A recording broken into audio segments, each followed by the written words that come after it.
Hello everybody, it's Lucas here from Swaggerbond and I'm back with a brand new retro Let's Play, and this time around it's time for Super CastleVania 4, played using the Super Nintendo Classic Mini on a beautiful HD television. Once again, Dracula has risen from the grave and it's up to whip-cracking bloke Simon Belmont to put him back in his coffin in a glorious adventure. I never got to play this when I was a kid, but I discovered it much later, and I was kind of kicking myself because although I was a kid I couldn't afford this game. It was one that I would have loved to have. I don't think I'd have ever left the house if I'd have played this.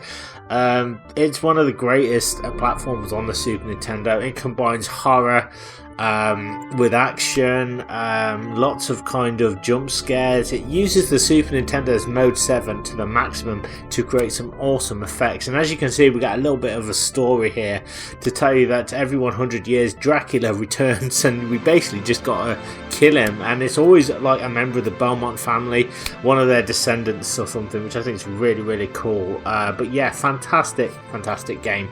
Before I start, I just want to say, if you're new to Swaggerbond and like what you see, what on earth are you waiting for? Hit that red subscribe button now, hit that bell notification icon also, because that way you'll be instantly subscribed to Swaggerbond and you'll be notified every time I upload a brand new retro gaming video, meaning you won't miss a thing.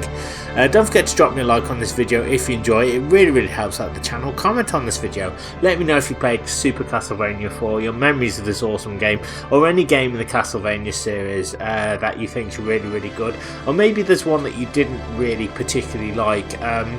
I'm going to say right from the outset, and please don't hate on me, Castlevania veterans, I didn't really get on too well with the first game. I don't think it's a bad game, I just think it's too cruel. For me, I actually prefer Simon's Quest, if I'm honest. Now, before you hit me, let me just justify myself. The first game's really brutal and it's NES hard, and I could only ever get to Drack and I couldn't defeat him, and it was very stressful. But with the second game, it's more kind of open-ended, more kind of relaxed. You can speak to townsfolk. Alright, they lied to you, but I just love the whole mystery, the whole place that you can like kneel by a cliff and this tornado just takes you away and things like that. That appeals to me more than the first Castlevania, but that's just my opinion. You know what I mean? I don't think Castlevania 1's a bad game. I just think that it could have been a little bit easier, but that's why I love Castlevania 4, because this one is kind of firm but fair, but also fun at the same time. It gives you one hell of a ride, and it's perfect for playing on a spooky night. So yeah, that's my 2 cents worth. Let me know what you think in the comment section below. Don't forget to share this video around with everybody that you know, anybody that you think might be interested in this type of retro content. It really helps with YouTube's algorithm. It allows my channel to grow, and it means more blokes and birds across the land will be able to find and access my content consistently and easier. And finally, you can follow my social media. There will be the links in this video description. So let's get started. Let's play some Super Castlevania 4. So yeah, I love it. I absolutely love it. Oh dear, I think I've just screwed up here with the with the name. I can't even. There we are. Right, Lucas, got it. Alright, let's get started. Here we go.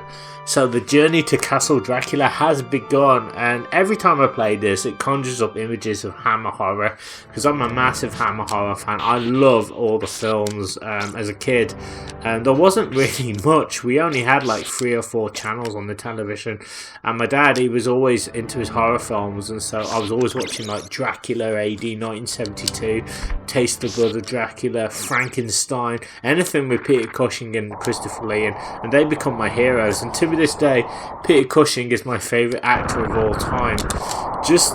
I've seen him in so many things and he always does a good job. Christopher Lee, of course, also is my second favourite, I would say.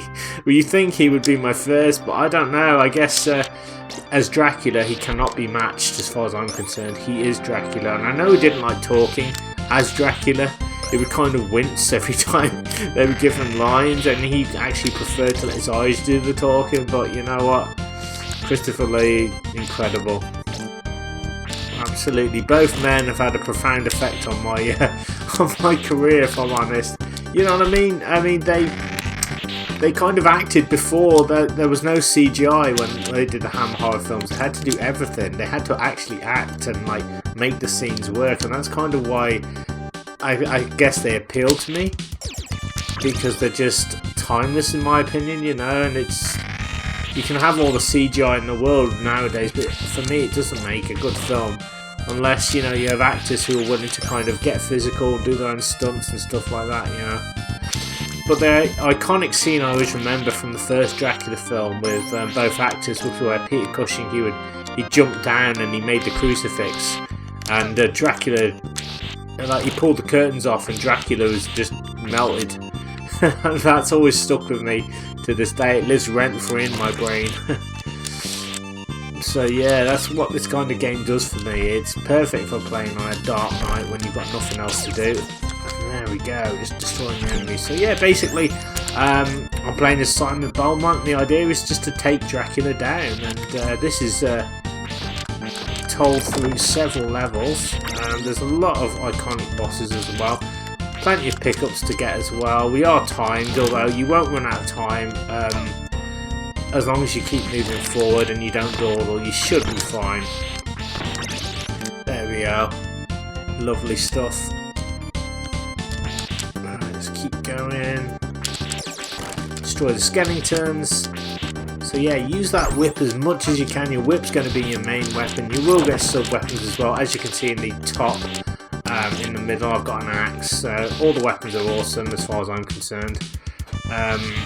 I would kind of have a little bit of a bugbear with the first Castlevania, because and this game does it too, and it's not a fault. It's that sometimes you'll pick up a really cool weapon but you'll whip candles because that's what you've got to do, and you will inevitably end up getting a weapon that you don't want, such as that, which is a great weapon but I don't want it. I don't want that one, so I want to keep what I've got. So in this one, you go off screen, I think the weapon disappears. Maybe that happens in the other Castlevania games too, but you know what I mean? Just look at this parallax scrolling, look at that moon. I mean, like, you can't beat it as far as I'm concerned. Super Castlevania is such a great game. I do wish I had this as a kid. I don't ever remember my friends having it either, so I do remember like seeing the name Castlevania. Like back in the day, we had an NES, and we had like, for some reason, like one day a Game Genie turned up. I don't know how that happened, but we for some reason got a Game Genie, and then in that book of codes was it would give you codes for different games. It said Castlevania, and even then I'd never even played the game or seen it or anything, but it was kind of an interesting title. I'm like, Castlevania, like, what could that mean? That sounds really good. I want to play that game. But yeah, you know, I don't hate the first Castlevania. I think it's good. It's just very challenging, and I suppose it's of a time.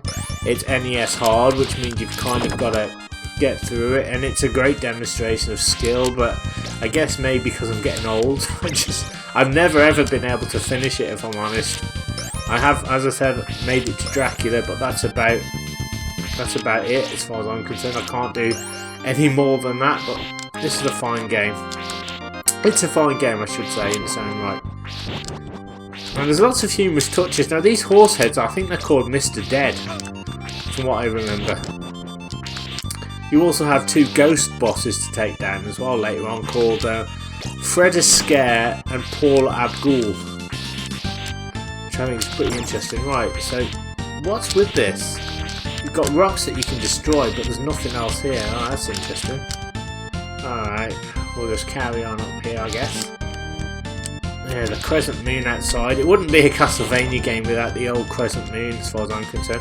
I tell you, I did like Bloodlines as well. I've got that on like a little handheld emulation device, and I did enjoy it. I'd never finished it though, so that's one I'd love to kind of play and finish, actually.